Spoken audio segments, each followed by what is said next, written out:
Traders will answer your questions. First up, we're going to go to Jack in New York. He asked whether he should hold Honeywell. Joe, this one's for you. He absolutely should, as I am holding as well. This is the #1 industrial, 5% free cash flow yield, incredibly disciplined company. They understand valuations in M&A are rich right now. They'll take a pass. They'll go out. They'll do buybacks. They just did a great spin.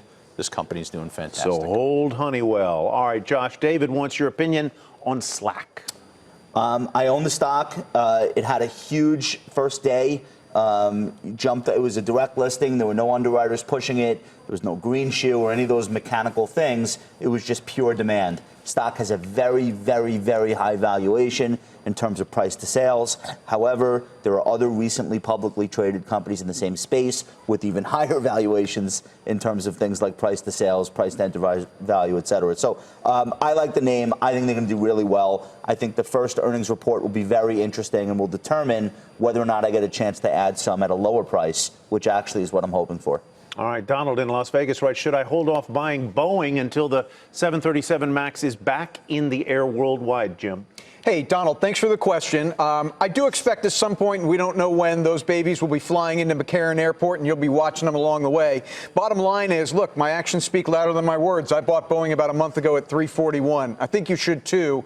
The market always anticipates things, so by the time the news comes out, it's going to be too late. But if you want to make yourself feel better about this, recognize that this is only one part of Boeing. There's a whole lot of other commercial airplanes they build. There's a whole defense program that they operate under.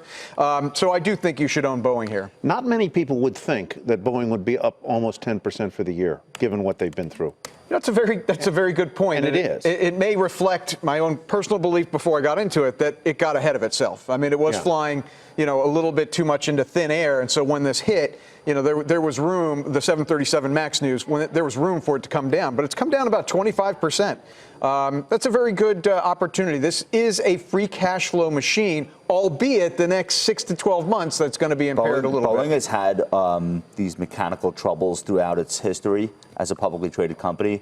They happen. There hasn't been one of them that wasn't the buying opportunity of a lifetime. Yeah. But it's a hard business. But you have to accept that, hey, I might not be happy for the next 6 months. Yeah. Like, so is $353 a good price? Yes. Was $450 a good price? Probably not.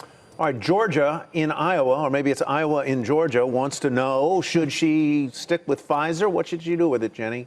I've owned Pfizer for about a decade at this point, and at $44 a share, a price to earnings multiple of 20 times, and a dividend yield that's down to only 3.25, I think it's coming up as a source of funds. I'm not selling it right now, but if I find something to buy in the portfolio that has a lower multiple and a higher dividend yield and higher growth potential, Pfizer's going to be on the chopping block. All right, Jenny from the block. Jenny from the chopping block.